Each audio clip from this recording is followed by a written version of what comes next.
William Talbot dá continuidade a essa pesquisa e, em vez de usar as placas de metal usadas por Daguerre no daguerreótipo, ele troca por papel emulsionado com nitrato de prata e passa a utilizar não mais o aparelho daguerreótipo, e sim a câmera obscura, aquela mesma que eu contei lá atrás que os artistas usavam para desenhar, pintar. Quando aquele papel saía de lá, depois de ser sensibilizado à luz, diante do objeto, da pessoa, da paisagem que o fotógrafo quisesse, ele saía como negativo. Ele saía como negativo. E era posto em contato com uma nova folha de papel, também emulsionada por nitrato de prata, para gerar o positivo, que é a foto que nós conhecemos. Aquela foto que a gente tem em casa, que a gente vê.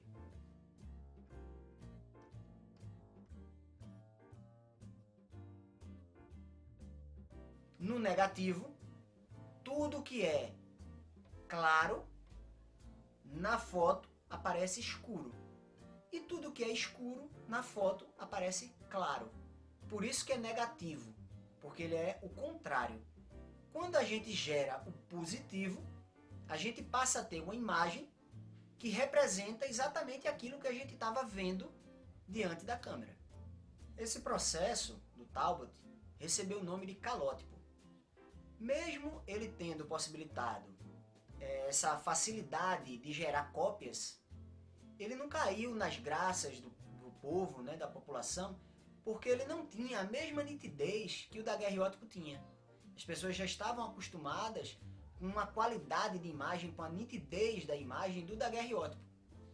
Então, por conta disso, acabou que ele não caiu nas graças do povo, assim, né? Não ficou tão conhecido e não foi tão disseminado e nem teve um sucesso comercial que o daguerreótipo teve.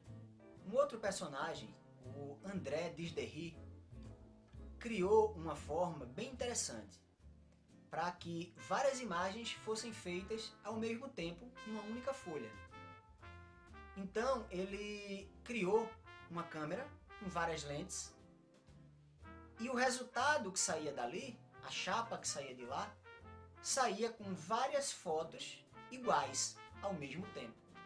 Dessa maneira, ele poderia recortar e ter de uma única vez até 10 fotos.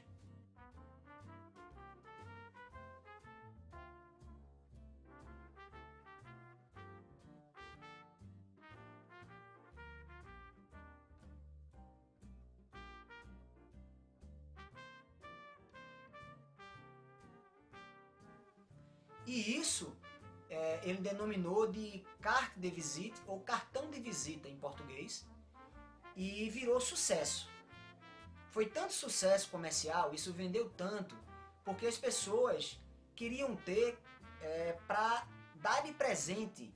Era uma forma inclusive de status. Eu chegava para visitar uma casa, um parente, um conhecido, um amigo, chegava no estabelecimento comercial ou qualquer coisa parecida, no lugar que trabalhava, e eu tirava dali, né, uma foto que era pequena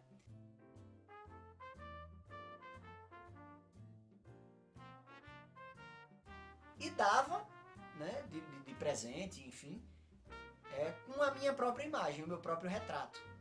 Né?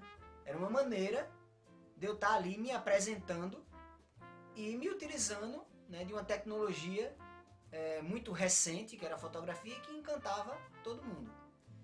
Por isso ele teve, né, um retorno financeiro, econômico muito grande, abrindo inclusive filiais em Londres, em Madrid, já que ele era da França. A partir daí, a fotografia já passou a ser bastante popularizada, disseminada pelo mundo afora e já fazia muito sucesso, encantava todo mundo. E naturalmente, cada vez mais, a tecnologia foi sendo desenvolvida ao longo dos anos, melhorando e possibilitando que não só aqueles pesquisadores químicos, físicos, artistas, né, pessoas que tinham um conhecimento né, grande nessas áreas pudessem manipular, pudessem usar. Então o desejo era cada vez mais que qualquer pessoa, né, pudesse manusear e produzir suas próprias fotografias. Então, nesse processo, a gente acaba chegando na criação da Kodak, que é uma empresa que ficou mundialmente conhecida pela fotografia e que vem até os dias de hoje produzindo. O criador da Kodak foi George Eastman, que desde muito novo, a partir dos 23 anos, começou a estudar fotografia, mas achava os procedimentos muito complexos, né, difíceis de fazer. E ele colocou na cabeça de que iria inventar, criar maneiras mais simples para que as pessoas pudessem acessar a fotografia de uma forma mais simples. Então ele começou a produzir e a vender suas próprias chapas sensíveis a partir de 1881. E 3 anos depois, ele cria e coloca no mercado o primeiro rolo de filme. Era um rolo de papel que era colocado dentro da câmera, e essa câmera poderia fazer diversas fotos com esse rolo de filme. Depois, quando você acabava, você levava essa câmera para ele, né, para Kodak, e ele tirava o rolo de filme, revelava as fotografias para lhe devolver e colocava um novo rolo de filme na câmera, já criando assim uma grande jogada de marketing, porque aí a pessoa que teoricamente, né, a princípio, recebia aquele rolo de filme gratuitamente, sempre voltava para lá para fazer o mesmo processo. E dessa maneira a Kodak cada vez mais foi tendo sucesso no mercado e crescendo. Essa câmera, onde ele colocava o rolo de filme, era uma câmera pequena, bem menor, né, do que todos os outros modelos, que eram bem trabalhosos, às vezes tinham tripés para ser carregados e tudo. Então era uma câmera portátil,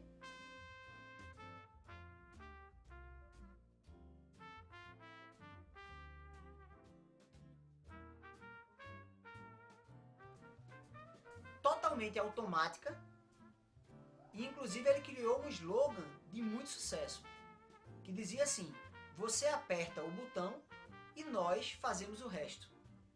Ou seja, a gente sai de uma fase da fotografia que só realizava a fotografia profissionais da área, pesquisadores da área, para uma fotografia que qualquer pessoa poderia fazer. Porque a câmera era totalmente automática, então eu não precisava ter conhecimentos, grandes conhecimentos prévios para conseguir realizar a minha fotografia. Então esse slogan fez muito sucesso e possibilitou que a Kodak ganhasse o mundo, literalmente falando. Ela chega aonde a fotografia chegou, a Kodak praticamente chegou junto, né? E como eu falei, existe até hoje. O Eastman era um empresário muito inteligente. Em 1900 ele cria um novo modelo de câmera, a Brownie,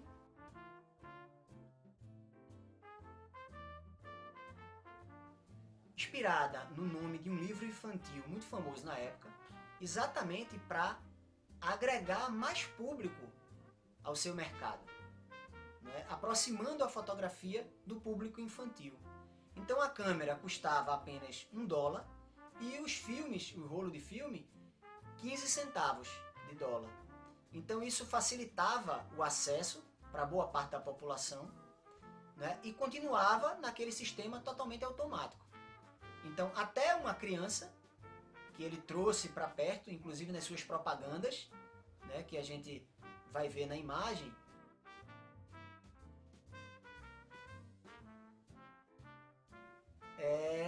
enfatizando que até uma criança poderia fazer uma fotografia. Da criação da Kodak aos dias de hoje, a fotografia não parou de se popularizar. E a gente teve um novo boom, assim, né, um novo ápice disso, com a criação da fotografia digital. Então agora a gente vai conhecer um pouco da história da fotografia digital, que é bem interessante. A primeira fotografia digital data de 1957 e foi feita por Russell Kirsch.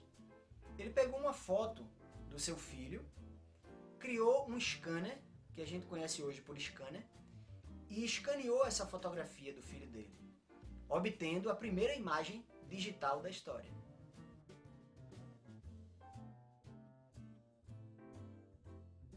Em 1969, foi criado o primeiro CCD, que é um sensor que tem dentro das câmeras digitais que consegue converter a luz para sinais elétricos, possibilitando assim a formação da imagem digital. Pouco tempo depois, eles passaram a produzir em larga escala, o que possibilitou a disseminação da fotografia digital. Em 1975, um técnico da Kodak, Steve Sasson, criou a primeira câmera digital. Ela tinha uma lente de uma câmera de filmar da Kodak e um CCD, além de vários outros aparatos que a gente pode perceber aí na imagem.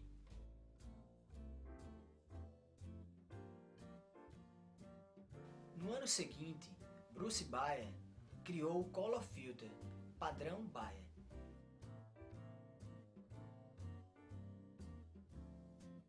Que consiste em minúsculos filtros das cores primárias sobre o CCD, que proporcionou a realização de imagens digitais coloridas. E esse sistema vem sendo utilizado até os dias de hoje. Em 1988, a Fujifilm lançou a primeira câmera digital que gravava as imagens num cartão de memória. Hoje em dia isso é totalmente comum, mas na época foi uma invenção revolucionária.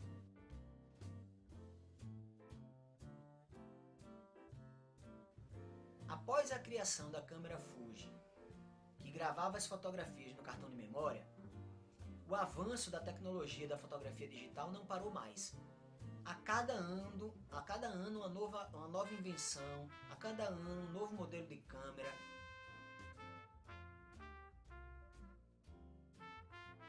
Um novo modelo de cartão, uma sensibilidade mais alta para captar imagens, vários recursos automatizados para facilitar a vida dos amadores e das pessoas que não têm tanto conhecimento e nem domínio com o mundo das imagens.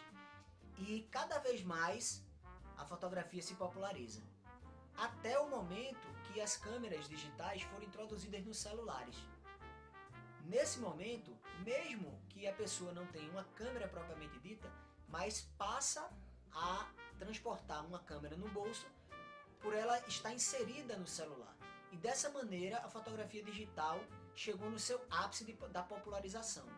A gente não sabe o que é que vem ainda pela frente, mas a gente tem a clareza de que praticamente o mundo inteiro fotografa hoje em dia, por ter essa facilidade de transportar uma câmera no bolso, que está junto ao seu celular.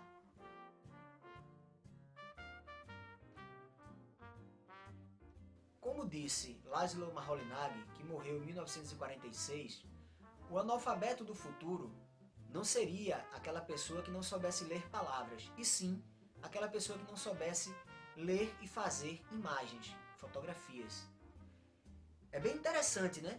Há muitas décadas atrás, mais de 50 anos atrás, esse artista e design, muito famoso em sua época, já tinha esse olhar sobre o futuro, já tinha essa percepção do mundo das imagens, como elas iam se portar na contemporaneidade.